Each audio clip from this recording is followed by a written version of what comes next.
ആനകളെ പോലെ കരയിൽ ജീവിച്ചിരുന്ന ജീവികളാണ് സത്യത്തിൽ ഇന്ന് നമ്മുടെ ലോകത്തിലെ ഏറ്റവും വലിയ ജീവി എന്ന് വിളിക്കുകയും കടലിൽ കാണപ്പെടുകയും ചെയ്യുന്ന നീലത്തിമിംഗലങ്ങളുടെ പൂർവികർ. ഇക്കാര്യം എനിക്ക് മനസ്സിലായത് ഈ അടുത്തായിട്ട് തിമിംഗലത്തിനെ കുറിച്ചൊരു സ്റ്റോറി ചെയ്യുമ്പോഴാണ്.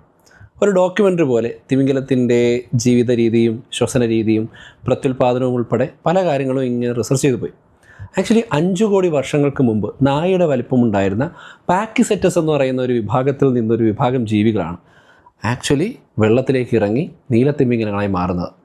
ഈ പാക്കിസെറ്റസിന് തന്നെ ഇംവോലൂക്രം എന്ന് പറയുന്ന ഒരു പ്രത്യേകതരം എല്ലാവരുടെ ചെവിയിലുണ്ടായിരുന്നു. അതായത് ശബ്ദത്തിൻ്റെ തരംഗങ്ങളെ പിടിച്ചെടുക്കാൻ കഴിയുന്ന, അത് വെള്ളത്തിലാണെങ്കിൽ പോലും ഡിറ്റക്റ്റ് ചെയ്യാൻ കഴിയുന്ന ഒരു ചെറിയ അഡാപ്റ്റേഷൻ. പിന്നെ അതിനുശേഷം വെള്ളത്തിലും കരയിലുമൊക്കെ ജീവിക്കുന്ന ഇൻ്റർമീഡിയറ്റ് ജീവികളായി മാറിയ ചില വിഭാഗങ്ങൾ പിന്നീട് പൂർണ്ണമായിട്ടും കടലിലേക്ക് ജീവിതം മാറ്റി. ഇതിൻ്റെ എക്സാമ്പിളുകൾ നമുക്ക് നേരിട്ട് കാണുമ്പോൾ തന്നെ അറിയാനും സാധിക്കും. ഇവരുടെ മുൻഗാമികളുടെ ചില ഫോസിലുകൾ കണ്ടാലും അറിയാം. ഉദാഹരണത്തിന് സസ്തനികളായിട്ട് തന്നെയാണ് ഇപ്പോഴും നീലത്തിമിംഗലങ്ങളും മറ്റ് തിമിംഗലങ്ങളും ജീവിക്കുക.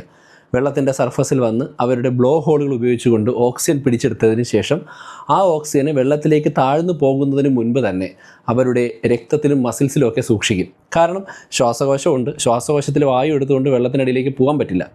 മാത്രമല്ല, നമുക്കൊക്കെ ഉള്ള പോലെയുള്ള മൂക്കാണെങ്കിലും പരിണാമത്തിലൂടെ ഇത് ക്രമേണ തലയുടെ മുകൾ ഭാഗത്തേക്ക് നീങ്ങിയിരിക്കുന്നതായിട്ട് കാണാം.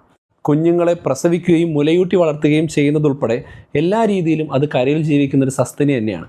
പക്ഷേ അത് അഡാപ്റ്റ് ചെയ്തിരിക്കുന്നത് വെള്ളത്തിലാണ് എന്ന് മാത്രം. തിമിംഗലത്തെക്കുറിച്ചുള്ള കംപ്ലീറ്റ് സ്റ്റഡി ഒരു ഡോക്യുമെൻ്ററി ആയിട്ട് JR സ്റ്റുഡിയോ മലയാളം എന്ന് പറഞ്ഞ യൂട്യൂബ് ചാനൽ ഇട്ടിട്ടുണ്ട്. ഒന്നുകിൽ നിങ്ങൾക്ക് കമൻറ്റ് കാണാം, അല്ലെങ്കിൽ കമൻറ്റ് ചെയ്ത് കഴിഞ്ഞാൽ ഞാൻ നിങ്ങൾക്ക് ലിങ്ക് അയച്ചു തരാം.